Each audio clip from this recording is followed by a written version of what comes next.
Good morning प्यारे बच्चों, Meetu education में आप सबका बहुत बहुत स्वागत है।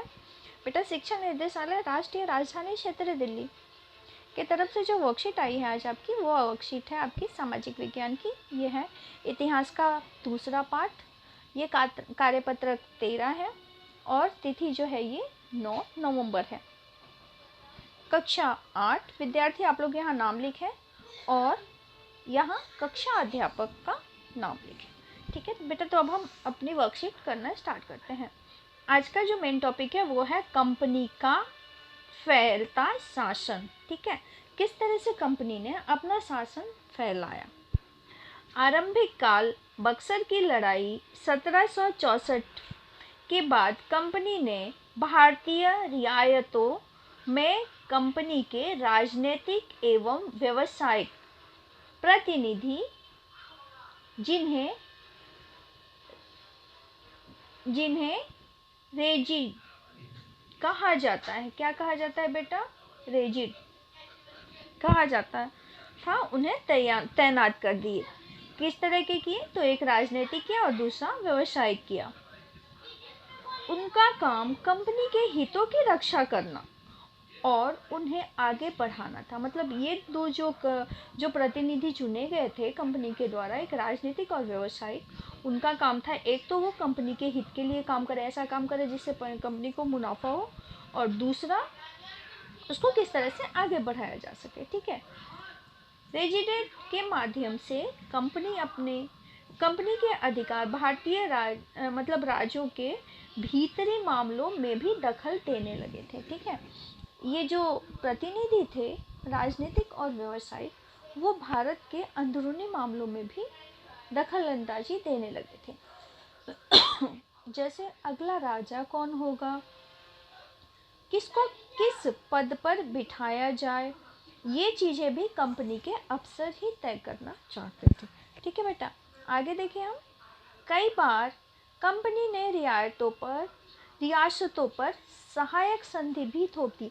अब ये सहायक संधि क्या होती है, आइए हम जान लें। सहायक संधि वो संधि होती है जो रियायतों के कंपनी के जो रियायत होते थे वो क्या करते थे, वहाँ के भारतीय राजाओं को अपने सैनिक सुरक्षा जो है वो प्रदान करते थे, लेकिन उसके बदले वो उनसे कुछ कर लेते थे, और अगर वो कर भारतीय शासक के मतलब जो भी राजा थे वो नहीं चुका पाते थे, तो वो क्या करते कि उस शासन का उतना जितना चाहे उतना राज्य का मतलब हिस्सा जो होता था वो अपने अधिकार में ले लेते थे। ठीक है, रियासत इस बंदोबस्त को मान लेती थी।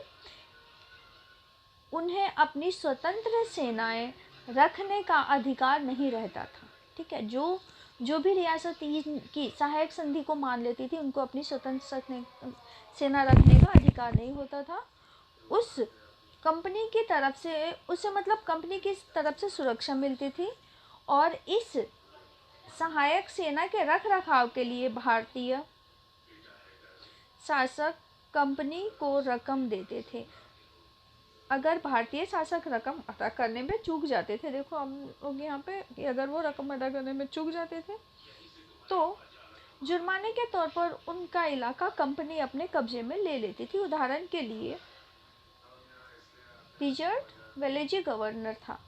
उस समय अवध के नवाब को 1801 में अपना आधा इलाका कंपनी को सौंपने के लिए मजबूर किया गया था। क्यों? क्योंकि वो सहायक सेना की जो रकम है वो नहीं दे पाए थे। ठीक है, आगे देखें बेटा। तो उस समय अवध के नवाब को 1801 में अपना आधा इलाका कंपनी को सौंपने के लिए मजबूर किया गया, क्योंकि वे सहायक सेना के लिए रकम अदा करने से चूक गए। इसी आधार पर हैदराबाद में भी कई इलाके छीन लिए गए थे। ठीक है, आगे देखते हैं बेटा हम सीधी लड़ाई। ये सीधी लड़ाई किस तरह हुई थी, तो इस तरह से जो था कंपनी अपना धीरे धीरे इलाका किसी न किसी माध्यम से बढ़ा रही थी। तो अब देखते हैं बेटा हम सीधी लड़ाई। सीधी लड़ाई क्या है, तो आरंभिक वर्षों में शक्तियाँ अर्जित करने के बाद कंपनी को अपने राजनीतिक और आर्थिक हितों पर खतरा दिखाई दिया, तो कंपनी ने प्रत्यक्ष सैनिक टकराव का रास्ता अपनाया। इसको हम दो उदाहरणों से समझ सकते हैं। तो क्या हुआ, धीरे धीरे कंपनी जब मजबूत होती गई तो बहुत से राजा भी थे, उनको भी लगा कि भाई ये कंपनी धीरे धीरे हमारे ऊपर खतरा बढ़ रही है। और दूसरी चीज़, कंपनी ने जब अपने पैर जमा ही लिए, अपनी राजनीतिक और आर्थिक दोनों तरफ से जब कंपनी को लगा कि हाँ वो मजबूत हो गए हैं, तो उन लोगों ने सीधी लड़ाई का रास्ता अपनाया। अब देखते हैं बेटा, इसके दो उदाहरण यहाँ पे हमें दिए गए हैं। एक दिए हैं मैसूर का टीपू सुल्तान और दूसरा देखते हैं मराठों की लड़ाई। तो चलिए देखें। पहला, हैदर अली 1761 से 1782 और उनके विख्यात पुत्र टीपू सुल्तान 1782 से 1799 जैसे शक्तिशाली शासकों के नेतृत्व में मैसूर काफ़ी ताकतवर जो है वो हो चुका था। मालाबार तट पर होने वाला व्यापार मैसूर रियासत के नियंत्रण में था, जहां से कंपनी काली मिर्च और इलायची खरीदती थी। 1785 में टीपू सुल्तान ने अपनी रियासत में पड़ने वाले बंदरगाहों से कंपनी को काली मिर्च और इलायची के निर्यात को रोक दिया। ठीक है। टीपू सुल्तान ने स्थायी सौदागरों को भी कंपनी के साथ व्यापार करने से रोक दिया। सुल्तान ने फ्रांसीसी व्यापारियों के साथ भी घनिष्ठ संबंध विकसित किए और उनकी मदद से अपनी सेना का आधुनिकीकरण किया। सुल्तान के इन कदमों से औरंगजेब आग बबूला हो गए। मैसूर के साथ अंग्रेजों के 4 बार 1767 से 1769 और 1780 से 84 और 1790 से 92 और 1799 जंग हुई। श्रीरंगपट्टम की जंग 1799 में टीपू सुल्तान मारे गए और मैसूर का राजगाल पुराने वेडियर राजवंश के हाथ में सौंप दिया गया। इसके साथ ही मैसूर पर भी सहायक संधि थोप दी गई। अगला देखते हैं बेटा हम मराठों की लड़ाई। आगे देखते हैं बेटा 18वीं शताब्दी में मराठों की जो लड़ाई थी वो थी किस तरह से थी। 18वीं शताब्दी के आखिर में कंपनी मराठों की ताकत को भी काबू और ख़त्म करने के बारे में सोचने लगी।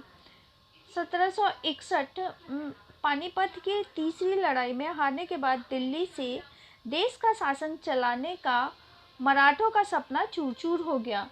उन्हें कई राज्यों में बांट दिया गया। इन राज्यों की बागडोर सिंधिया, होलकर, गायकवाड़ और भोसले जैसे अलग-अलग राज्यवंशों के हाथ में दे दी थी। ये सारे सरदार एक पेशा के अंतर्गत एक राज्य मंडल के सदस्य थे। एक राज्य मंडल के जो थे ये कैसे थे, तो सदस्य थे। पेशवा एवं राज्य मंडल के सैनिक और प्रशासन प्रमुख होता था और पुणे में रहता था।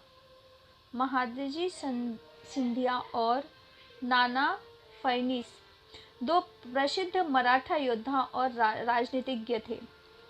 एक के बाद एक कई युद्धों के द्वारा कंपनी ने मराठों को घुटने टेकने पर मजबूर कर दिया। पहला युद्ध 1782 में सालबाई संधि के साथ खत्म हुआ था, जिसमें कोई पक्ष नहीं जीत पाया। दूसरा अंग्रेज मराठा युद्ध जो है वो 1803 से 5 कई मोर्चों पर लड़ा गया। इसका नतीजा ये हुआ कि उड़ीसा और यमुना के अंतर में स्थित आगरा और दिल्ली सहित कई भूभाग अंग्रेजों के कब्जे में आ गए। अंततः 1817 से लेकर 19 तक के तीसरे अंग्रेज मराठा युद्ध में मराठों की ताकत को जो है वो पूरी तरह कुचल दिया गया। पेशवा को पुणे से हटाकर कानपुर के पास बिठूर में पेश पर भेज दिया गया। अब विंध्य के दक्षिण में स्थित पूरे भूभाग पर कंपनी का नियंत्रण हो चुका था। आइए बच्चों, अब हम इसके प्रश्न उत्तर देखते हैं। तो हमारा पहला प्रश्न है, ईस्ट इंडिया कंपनी ने सहायक संधि के द्वारा भारतीय रियायतों पर किस प्रकार कब्जा किया? तो बेटा जैसे आप लोगों ने ये पहले पढ़ा है, आइए दिखाती हूँ मैं इसके आंसर।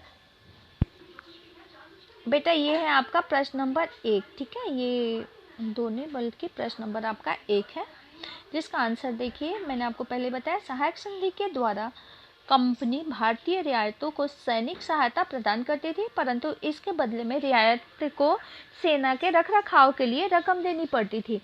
अगर रियासत रकम चुकाने से चूक जाती थी तो उस रियासत के एक हिस्से पर कंपनी अपना कब्जा जमा लेती थी। जैसे उदाहरण के लिए आप लोगों ने देखा था कि देखिए, उदाहरण के लिए आपने क्या देखा था कि अवध के नवाब को 1801 में अपना आधा इलाका कंपनी को सौंपने के लिए मजबूर किया गया, क्योंकि वह सहायक सेना के लिए रकम अदा करने में चूक गए थे। अगला प्रश्न देखें। तो देखिए बेटा प्रश्न नंबर 2 हमारा कि अंग्रेज जो है ये टीपू सुल्तान से क्यों आग बबूला थे? इस लड़ाई के क्या परिणाम हुए थे? आइए बेटा अब इसके आंसर देखते हैं। बेटा ये वाला जो है ये आंसर है आपका क्वेश्चन नंबर 2 का आंसर है, ठीक है। तो टीपू सुल्तान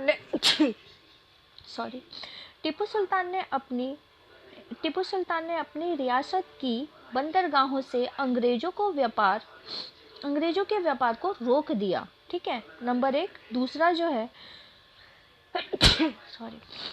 दूसरा है कि सुल्तान ने स्थानीय व्यापारियों को भी कंपनी के साथ व्यापार करने से रोक दिया था। और तीसरा, टीपू सुल्तान की फ्रांसीसी से घनिष्ठ संबंध थे। अगला प्रश्न देखें बेटा। अगला प्रश्न है हमारा बेटा कि मराठा संघ के प्रमुख राजवंश कौन थे और यह संघ किस प्रकार से शासित था? ठीक है, चलिए अभी हम इसका आंसर देखते हैं। मराठा संघ के प्रमुख राजवंश सिंधिया, होलकर, गायकवाड़ और भोसले थे।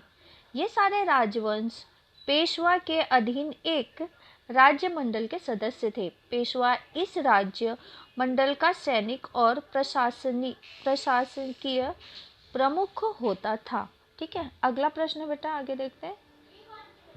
देखिए बच्चों हमारा प्रश्न नंबर 4, ईस्ट इंडिया कंपनी ने मराठों को किस प्रकार अपने अधीन किया? अब आइए बेटा हम इसका आंसर कर लें। तो देखिए बच्चों इसका आंसर यहीं पर है।